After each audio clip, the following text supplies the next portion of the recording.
Just a quick note, at the very beginning of this conversation, we dive into a little bit of inside baseball, but not to worry, we come right back around later in the conversation and explain everything. So stick around, and thanks for listening. Hello, boys and girls, ladies and germs. This is Tim Ferriss, and welcome to another episode of The Tim Ferriss Show. My guest today is none other than Michael Dell. You can find him on Twitter at Michael Dell. Michael is Chairman and Chief Executive Officer of Dell Technologies, an innovator and technology leader providing the essential infrastructure for organizations to build their digital future, transform IT, and protect their most important information. He is also the author of Play Nice But Win, a CEO's journey from founder to leader. Michael is an honorary member of the Foundation Board of the World Economic Forum and is an executive committee member of the International Business Council. In 1999, he and his wife, Susan Dell, established the Michael and Susan Dell Foundation. You can find Dell online at Dell.com. You can find Michael on all social, and I'll link to those at tim.blog/podcast. But for instance, as we mentioned on Twitter, at Michael Dell. Michael, welcome to the show. So nice to see you. Great to be with you, Tim. Thanks for having me. And I thought we would just dive right into the action and begin with a story to pull people into your life and the many adventures that you've had. You open the new book with some mention of Meatloaf. And I'm a huge fan of Meatloaf, so that got my attention. But there are other aspects that got my attention. Could you please elaborate and tell us the story of eating meatloaf and why it made it into the story of your life? Yeah, well, it wasn't Meatloaf, the band or the musician. It was about halfway through the Go Private. And, I confront Carl Icahn directly, face to face, eye to eye in his home and go over there to have dinner. And I kind of suspected that he basically didn't have any plan for the company. And, that was my objective, was to understand, did he really have any cards, or was he just trying to get me to, raise the price a little bit? And I described this very dramatic, moment, and I'm at his house, and it's very clear to me that he didn't have any plan for the company, but it was a fun and exciting moment about halfway through the Go Private. Now, for people who don't have any context, who is Carl Icahn? Let's just start with kind of defining some of the players here, and then we're going to bounce around chronologically. But for those who have no idea who that is, who is Carl Icahn? What does he do? So he's a pretty famous financier, sort of corporate raider, green mailer, and general troublemaker who, kind of finds his way into transactions where he can try to cause trouble and get people to buy him out. And, sometimes it works pretty well. Sometimes it doesn't. To him, it's all a big poker game. He showed up in the middle of our Go Private. He'd never owned any of our stock and found a kind of weasel way into the deal to try to make a little bit of money. Okay. So if we freeze frame that in time, there's media coverage with headlines, for instance, from Fortune, the gamblers behind tech's biggest deal ever. But things didn't start there. And I want to go back to childhood and the beginnings, and then we're going to jump around chronologically. But where does the title of the book come from? So Play Nice But Win is something that my parents used to tell my two brothers and I whenever we would go out in the street to play ball. They would tell us, play nice, but win. And it kind of stuck with me as a pretty good life philosophy, to be fair, to be ethical, to be forthright in what you're doing, in your dealings with others, but also don't forget to win, right? and so some people just remember the play nice part, but there's also that win part, which is also important. But yeah, that's one of my earliest memories is our parents telling us, play nice, but win. And so it's something that stuck with me. It's something we talk a lot about at Dell. And just for people who are wondering, or people who might be saying to themselves, yeah, sure. Okay, that sounds nice. Of course. I must say that as a backdrop to this, when we were first introduced a few years ago, the mutual acquaintance who introduced us said to me, he said, he really is just the nicest guy imaginable, and his whole family is nice. And that has been my experience. And it's always fascinated me because I imagine many people listening will immediately conjure counter examples in the sense that there are many ruthless, win at all cost players. And one would imagine that being nice could be a handicap if you're constrained, if you're taking certain options off the table because you view them as unethical or otherwise, that you would be, in a way, tying one hand behind the back when competing against these other people. How do you think about that? I think life is a long journey, and your reputation and your integrity matter. And I've seen time and time again that when you do the right thing and you treat people fairly and nicely, it comes back around to you in very positive ways. And it's just it's certainly what I feel comfortable with, but it's also a lot simpler way to live your life, from my perspective.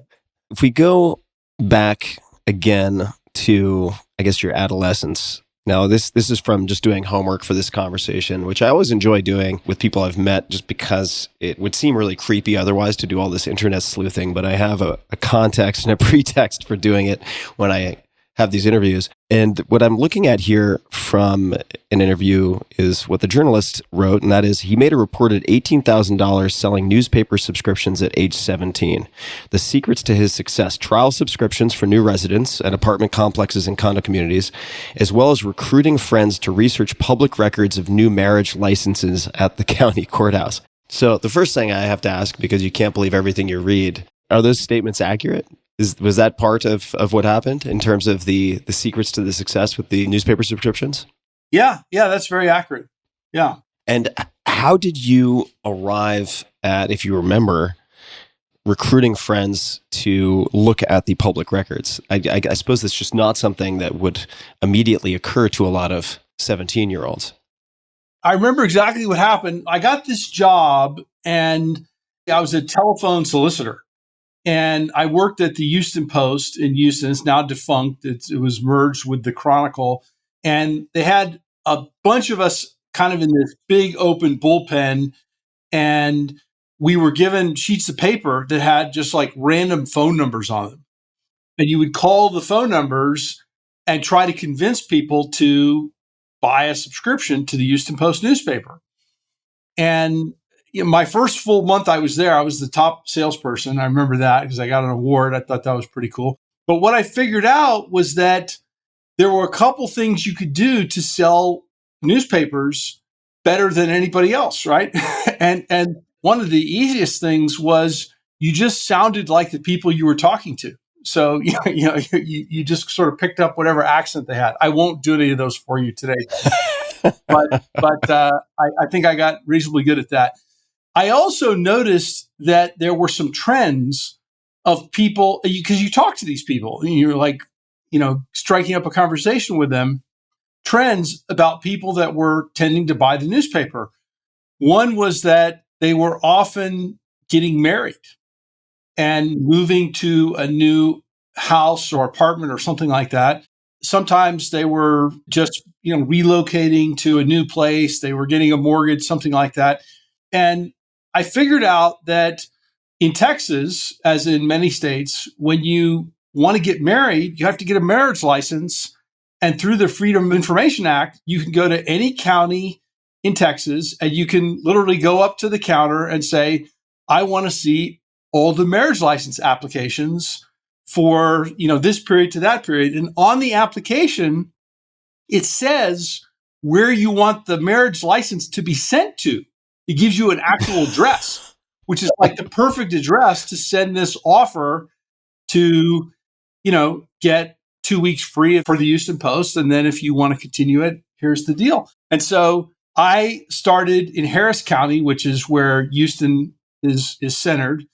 But then, there's like 16 surrounding counties. So I hired a bunch of my buddies. We had Apple II computers back then, and we'd go to these counties, type in all the names and addresses. I did this massive direct mail campaign. And that's when I was 16, 17 years old. A lot of fun. It sounds like a lot of fun. I mean, you deconstructed the system. And was anyone else doing this, or were you doing this by yourself? Were you sort of lone ranger in this approach?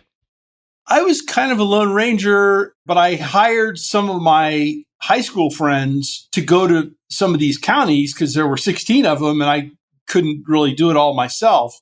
Mhm. The other thing that was happening in Houston was it was kind of a boom town at the time. And sort of like, in Austin now, there's like all these condo complexes and apartment complexes going up. And you would just go up to the, person sort of running the thing and say, hey, I've got this great offer for all your new residents. Can you please put this in the welcome kit? And they say, sure. And so that worked really well. So, yeah, I was just trying to figure out how to sell a lot of newspaper subscriptions. And around that time, or in your, let's just say, early mid 20s, were there any particular entrepreneurial heroes or figures you looked up to or tracked closely, read about, anything like that? I think it actually started, before that. When I was a kid, I mean, I saw, Charles Schwab, who started this Charles Schwab business, which was pretty cool. Ted Turner, Fred Smith from Federal Express, William McGowan, who had created MCI.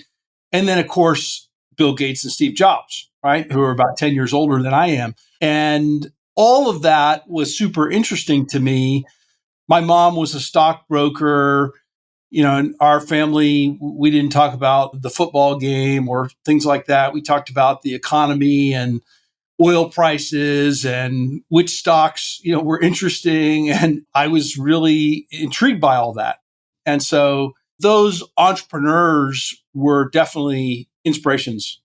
You wrote your first book in 1998, so you've taken a 20 plus year break on the books. And I've read that at the time that you published that first book, you didn't feel comfortable disclosing perhaps as much as you feel comfortable disclosing now. You're comfortable sharing more. And I'm curious if you would be willing to share a story or share something that you weren't comfortable talking about then that you are comfortable talking about now.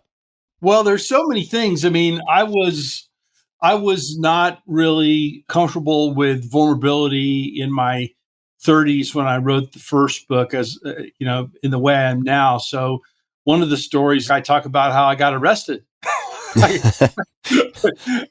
Probably not a story I would have told, 20 years ago, but I was sort of a irresponsible young guy, running around in fast cars and got way too many traffic tickets. And one time I got one too many and got pulled over and literally, I was taken downtown in the back of a Austin Police Department, cruiser, fingerprinted and everything. Fortunately, they let me go. Felt really bad about it because I always had a lot of respect for the police and any member of the public service. But yeah, there's a bunch of stories in there about things that went wrong and mistakes made, and I wanted to kind of tell the raw and authentic story about how the company really got going, and there were plenty of lessons along the way. I mean, we had people that were doing things they weren't supposed to be doing, and I was kind of surprised by it, but maybe I shouldn't have been surprised.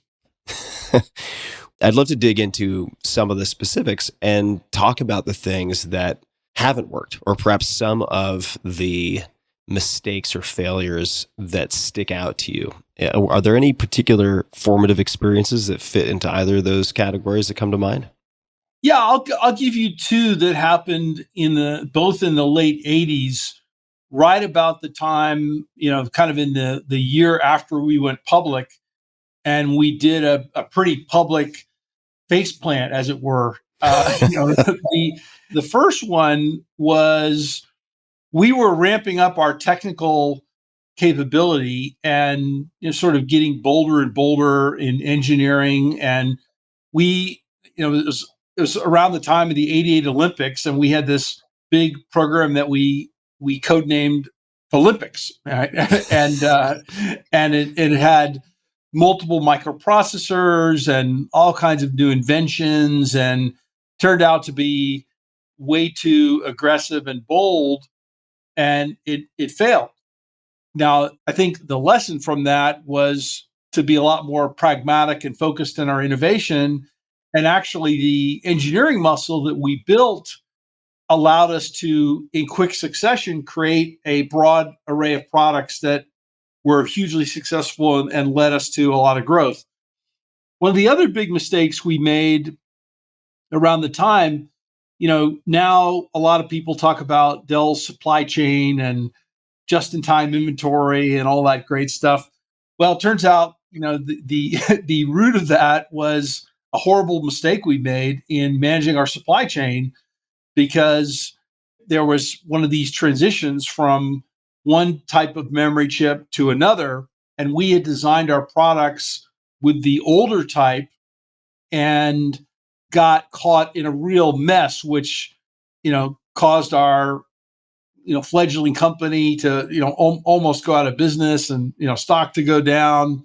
It was really embarrassing, but painful lesson that we learned, and that became the basis of an enormous muscle that we built around just-in-time inventory and supply chain excellence that served us incredibly well and went on to fuel all sorts of successes for us.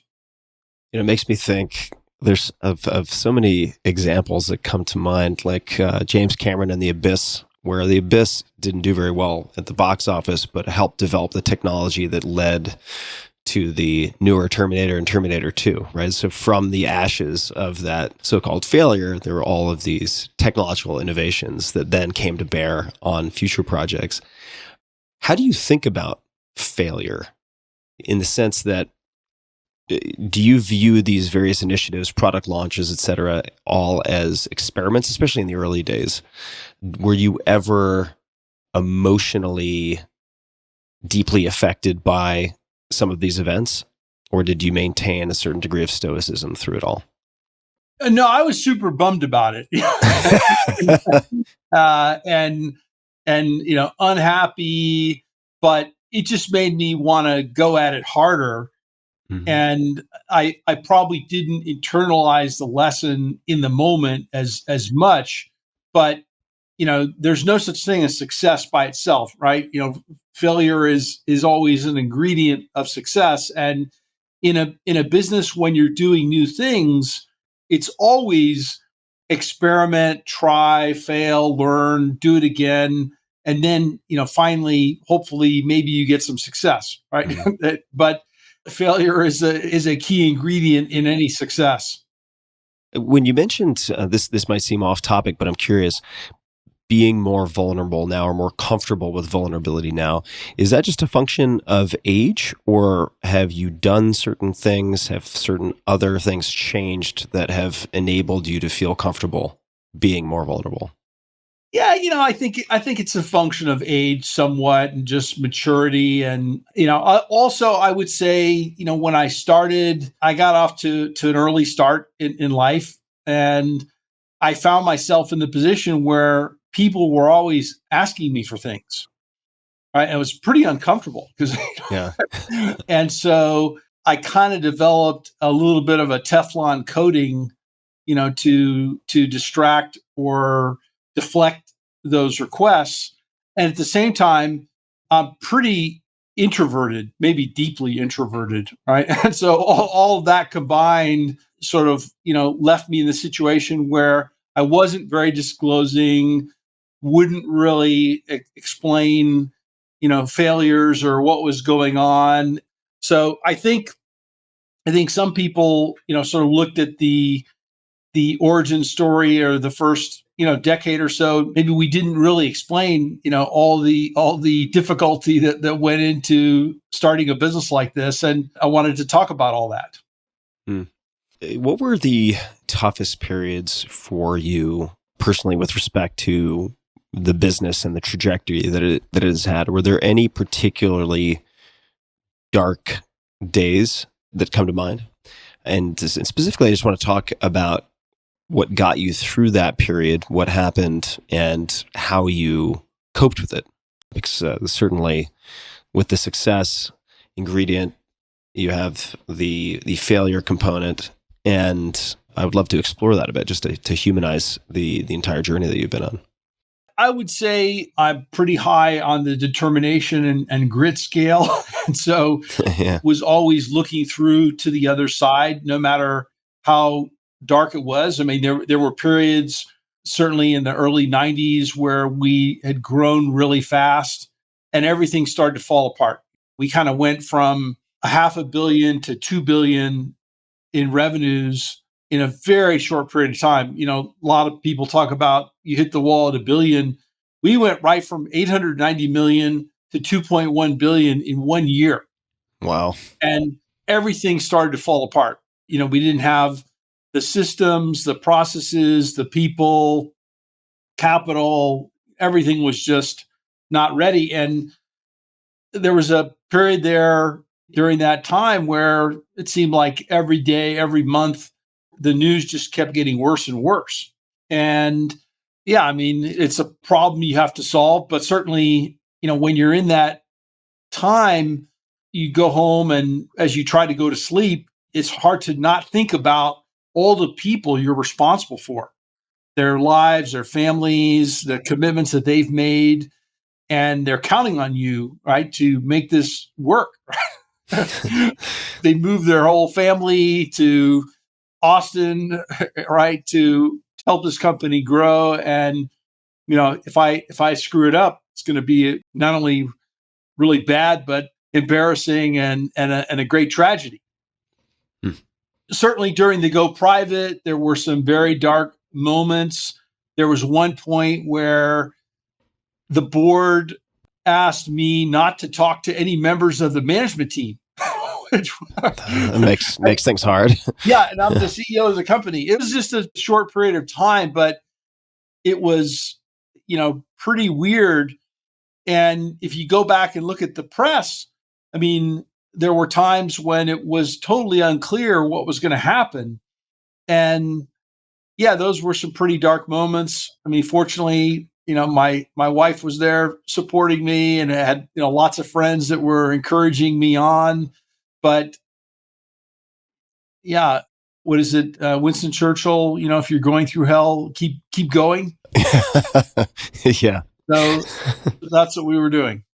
Well, love to tie that into the introvert piece. So I also play the extrovert on occasion, but am deeply introverted. But you know, my girlfriend's the opposite. She's very charged and recharged by being around, in some cases, large numbers of people. I get very depleted. I'm curious, through those experiences, or just really in general, with I imagine the high volume of communication and the numbers of people you must interact with, particularly during those crunch times, what type of self-care did you have for yourself, or what did you do to recharge? Or how did being an introvert play into that? You can tackle that. I know it's a number of questions combined into one, but I'm just curious about how you factor that in, if at all. Well, to recharge, it's sleep. Now, I'm a big Yeah. fan of sleep. And we've had some separate conversations about that. Yeah. And, you know, exercise, going on a long walk in the woods, sometimes with my wife, sometimes by myself or with a friend. But the on stage stuff, it's all an act, right? I mean, it's not my natural state of being. But of course, you have to do it. And it's important to do it, you know, to be able to tell the stories of the company and describe what you're doing, communicate the value of what we're bringing to all these people and get them motivated and inspired. Yeah, you have to do that. But it's not something I would naturally do left to my own devices. Yeah. I want to ask you two questions. I'll keep them a little simpler. The first is about that hyper growth that you were describing, going from, I think it was 890 million to 2.1 billion in a year, something along those lines. In retrospect, do you think you should have constrained that in some way, or was it necessary to just completely blow things up in order to rebuild? Would you give advice to someone in your similar position to add constraints of some type or do something differently? I think on the one hand, we needed to balance our growth with also liquidity and profitability, just because we were running out of capital. And our Yeah. new CFO that joined us helped me understand that and figure it out. On the other hand, if we hadn't gotten larger and scaled, we probably would have gone out of business anyway, right? So, so it was a Yeah. bit of a difficult choice that we had to make. And, fortunately, we're still here to tell the story. But I think to answer your question, if we'd only grown from 890 million to 1.3 billion, I think we might have been too small and on a trajectory just to be eliminated in the industry. And of course, we went on to become much, much larger, to, like over 100 billion this year. But yeah, we had to kind of go for it. Yeah. And it's always hard to rerun the simulation. There are definitely things you would have done differently, but it's worked out pretty well for the most part. It seems to have worked out quite well. And like you said, you're here to tell the tale. I would like to next just ask you to walk us through your thought process and the process overall for taking the company private and then public again, because most people listening will be, and some will be very familiar with this kind of stuff, but a lot of folks will have a passing familiarity of at least the term going public, and they'll know what an IPO is. But I suspect a very small percentage will know anything about then taking a company private and why someone would want to do that. So could you just walk us through what happened and how you thought about it? So the company had gotten, quite large, and the growth started to stall out. And we knew we needed some new horizons of growth. And we started investing in new areas like software and services and security, and started, acquiring new companies. And the more we did that, the more the financial investors kind of didn't like it. And they kind of just kept associating us with the original product of the company, the PC. Okay. And this was at a time when the smartphone and the tablet were really on the ascendancy. And even to the point where there was kind of this narrative out there that, oh, well, you're really not going to need a PC anymore because you'll do everything on your phone or you do everything on your tablet. And we kind of had the view that, well, those devices are great, but it's going to be an and, not an or, when it comes to these devices. And, when you're making all these investments and doing all these things, but your stock price is going down, it's kind of depressing, right? Yeah. But at some point, it goes down low enough where the capitalist in me, I can't get that out of me, says, wow, there's like a silver lining here that's incredible. And that is, we can buy back our stock at this really low price, and we can accelerate the transformation and go faster. In fact, we're going to buy back all the stock from the public shareholders. You basically pay a premium that is, you pay a price that's higher than the then current price. So the public investors get some of the benefit of the transformation strategy if it's successful without taking on any of the risk. And then we, as the owners of the company, myself and Silver Lake, who joined me in the go private, can really go much faster on the transformation. We can make investments without having to think about the quarterly earnings, shot clock that is there, when you report every single quarter. And so I thought it was a relatively straightforward thing to do. It turns out, it's a lot harder to buy your own company back. And we had the Joker showed up, Carl Icahn, to sort of make it much more interesting and difficult. And yeah, it started in August of 2012, and we finally completed it in October of 2013.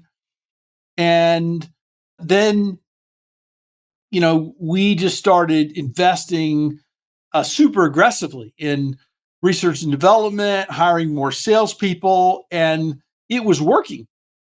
We were generating tons of cash flow. And we decided to sort of quadruple down. And after we'd done the biggest take private ever in technology, we said, let's do the biggest merger acquisition ever in technology. We bought EMC and VMware and created, the largest cloud IT infrastructure company on the planet. And ultimately, through a complex series of transactions, we had a tracking stock. We wanted to simplify the capital structure, and we had transformed the company in a material way. And so it was kind of time to go public again in late 2018. Okay, I have some follow-up questions. This is extremely interesting to me because I remember watching from the sidelines. I remember when this happened, but I was only getting the headlines, but also getting the interpretation of sort of commentators, right? Not the people actually on the field. First thing I have to ask, and I'm embarrassed that I need to ask this, but what in this context, what is a tracking stock? You mentioned a tracking stock. When we acquired EMC and VMware combined with them, it was like $67 billion. But we didn't have $67 billion. We had the equity in Dell. We took on substantial more debt. And to compensate the shareholders, we gave them a combination of cash and a tracking stock, which tracked. See, EMC owned an 81% interest in VMware. And so the tracking stock was created for a portion of that EMC ownership to compensate the EMC shareholders. Tracking stocks are kind of arcane. You don't really see them very often. And, the tracking stock appreciated well, but it's still traded at a substantial discount to the underlying VMware shares. And, a better way to do this was to align all the interests of shareholders, which is why we ultimately combined with the tracking stock in late 2018. So when you were thinking about taking the company private, and as you went through the process, how did you think about risk and mitigating risk? What were the risks in terms of downside scenarios or worst case scenarios? And how did you sort of mitigate the likelihood of ending up in those? Well, when you take a company private, basically you're putting it up for sale, right? And anybody can buy it. I wanted to be the person who was going to buy it and thought that I knew more about it than anybody else. And I thought it was worth a lot more than the market thought it was worth. Otherwise, I wouldn't be buying it, right? Yeah. But a lot of things could have gone wrong. I mean, somebody else could have stepped in and said, well, I'm willing to pay a little bit more. And then I would have either had to top that offer or, at some point get priced out. And of course, the process can cause a lot of disruption. It can, be used by competitors who can create fear and uncertainty and doubt in the market about your business. Imagine the family members inside the company, reading about this or hearing about it on TV and wondering, what's going on with this company. And, during the process, a lot of the downside scenarios played out. I mean, we had multiple bidders. There were times when people were speculating about who was going to run the company, and it wasn't going to be me. It was a pretty messy, ugly process. With respect to ultimately going public, and I suppose I should just add as context. So I know a fair number of public company CEOs, and more than a few just hate the shot clock, as you put it. They're like, hey guys, we're trying to make investments for long-term growth and innovation. This is ridiculous, right? And it bothers them a lot. And then, I know the CEOs of some very, very large privately held companies. Ultimately, was the decision to go public again necessary because shareholders needed liquidity? Is that how the decision was made? I wouldn't say it was necessary because shareholders needed liquidity. None of the shareholders have really accessed liquidity in any material way. Yeah. But it certainly allowed us to clean up the capital structure, simplify things, pay down debt faster. We just got an upgrade to investment grade by one of the rating agencies, which we kind of expected was going to happen, which is great to see it in print. But I would say one of the things we did during the go private was we reignited the entrepreneurial spirit of the company, which was its origin. And I actually believe we've kept that going even as we're public. And so we're very clear with our investors that our horizon is not just the next 90 days, right? We're thinking about, the medium term and the long term, and we've reoriented the business, and it's working. We had 15% growth this last quarter, and at our size, that's substantial growth rate. Yeah, it's a huge growth rate. Was there anyone who stands out, could be more than one person, who was particularly helpful that you're comfortable sharing during the take private chapter of your experience? Yeah, Jamie Dimon from JP Morgan Chase was particularly helpful. And there's one story about the combination with EMC and VMware where he comes with Egon Durbin from Silver Lake and I to the EMC board meeting where we're basically trying to convince them to let us buy their company. And they're asking us all these various questions. And at one point they ask, do you have the money? It's like $67 billion. And Jamie just says, yeah, they have the money. So that was it. He said it. And he has stepped in and helped our company many, many times, and super helpful, thoughtful, and been a great friend. I'd love to ask about investments, but maybe not in the traditional sense. I'd love to ask you what are one or some of the most worthwhile, valuable investments you've made. That could be an investment of money, time, energy, anything at all, right? And just to give an example, I think Warren Buffett, when he's asked this question, your best investment, he talks about a public speaking course, I believe it was, with the Dell Carnegie Institute or something along those lines, because it multiplied and so many other skills. It was complementary to so many other things that he was focused on. So it could be really anything at all. Does anything come to mind that would fit that question? Yeah, well, certainly for me, my best investment by far would be the $1,000 that I invested in starting our company. Right?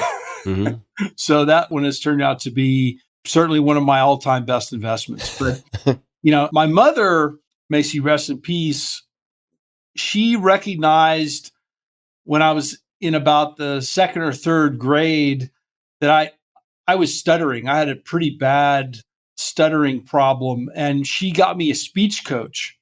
And it seemed like every day, I probably wasn't every day, but it seemed like every day after school I would go there and the speech coach would work with me. And after about 6 months, I kind of stopped stuttering. Huh. So that wasn't an investment I made, but my mother kind of knew what I needed at that particular point in my life. And, that was clearly a great thing because it could have held me back otherwise. How do you think about competition? And I'm leaving that very broad, or could you tell us a story about competition? Either will do. I'm just curious. And this kind of comes back to one of my original questions of whether or not you have to change your playbook or opt out of certain competitions, given you have this North Star of playing nice but winning. Well, there are certain kinds of things that you just opt out of because you're not willing to play dirty. Yeah. And I'd say you see some of that in certain countries around the world. I won't name any in particular, but you know who I'm talking about. And so we kind of avoid those things. And, for me, competition is interesting and often motivating. I think also it can be limiting. If you're comparing yourself to competition, the competition might not be very good. Right? So you could totally be setting the wrong benchmarks, right? If you're measuring yourself against, a competition that's not really that great. And you can also learn a lot about what not to do from competition, Hmm. right? But I actually think it sounds kind of trite or quaint. You learn a lot more from your customers than you do from competition. And Hmm. we always talk about having big ears and designing the company from the customer back and solving the unsolved problems of customers. You're not going to get those things from the competition as much as you will from a real understanding of what the customer is trying to do. You have been a true pioneer in, I suppose, what all the kids would call DTC these days, direct to consumer. I mean, you have tested and refined and in the beginning certainly pioneered a lot of approaches. I would be curious to hear, since that the direct to consumer model is much more prevalent now than it was when you started. What are some of the common mistakes or things that people miss when they are novices engaged or trying to engage with a direct to consumer business model? I think there are many flavors to it.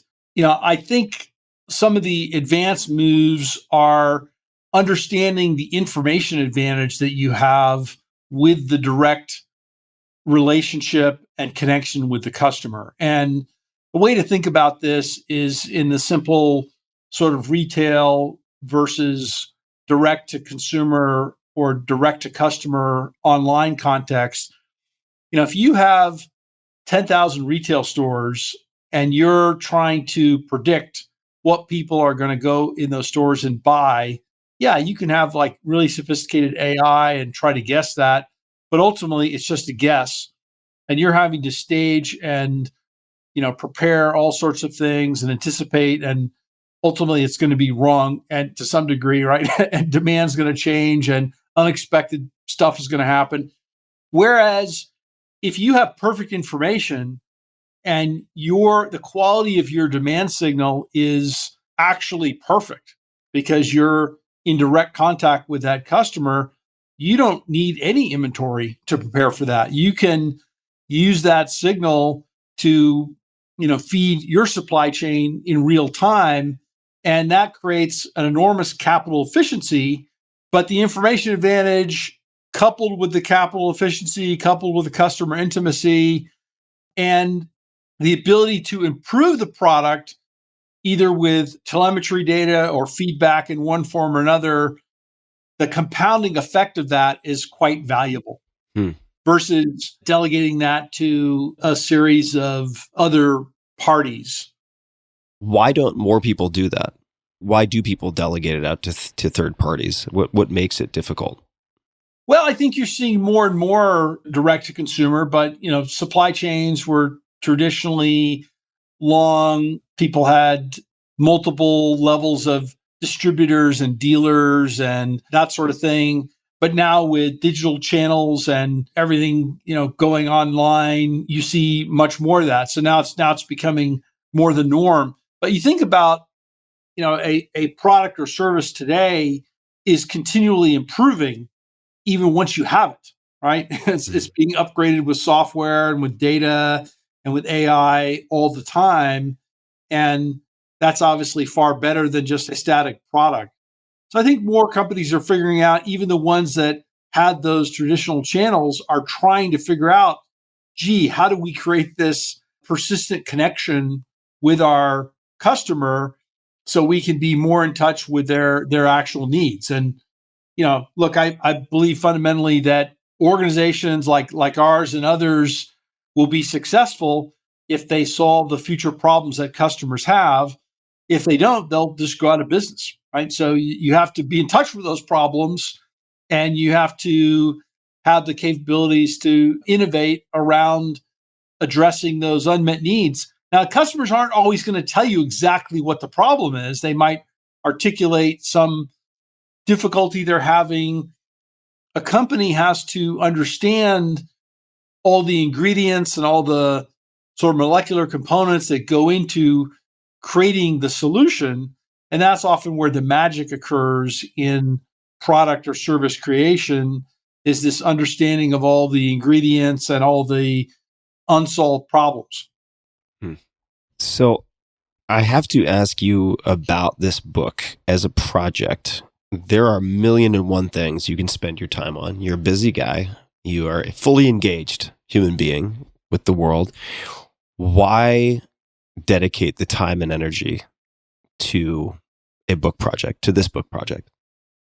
A lot has happened in the last decade, from the go private to the biggest merger acquisition in history and in technology, going public again, transforming the company. Again, the first book I wrote back in the 90s, I really didn't disclose very much. And I wanted to tell the kind of real, authentic story. A number of friends encouraged me to write a book about everything that occurred, and it was fun to go back and tell some of the stories about the origin that I had never talked about before, as well as kind of explain the real story of the struggle to keep the company and transform it. And is there anything you really hope people will come away with after reading the book, or a particular impact you'd like it to have on readers? I hope people will take more risk. I mean, I have this belief that a lot of human potential is sort of left unrealized because people are afraid to fail, seeking perfection and unwilling to, experiment and make mistakes. And, if you read the story, you'll see that, at the root cause of what is ultimately a very large, successful company were all kinds of learnings and mistakes that went into it. And I think you have to be a little bit, willing to break some rules. And, if you're always following instructions and doing what you're told, you're not going to drop out of college and start a company, right?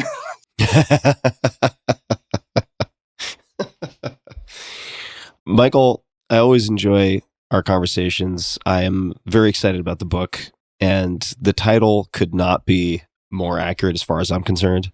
Play Nice But Win is the title of the book. Subtitle: A CEO's Journey from Founder to Leader. People can find, of course, Dell online, Dell.com, at Twitter, at Michael Dell. You're also at Michael Dell at Instagram, Facebook, Michael S. Dell, LinkedIn, M. Dell.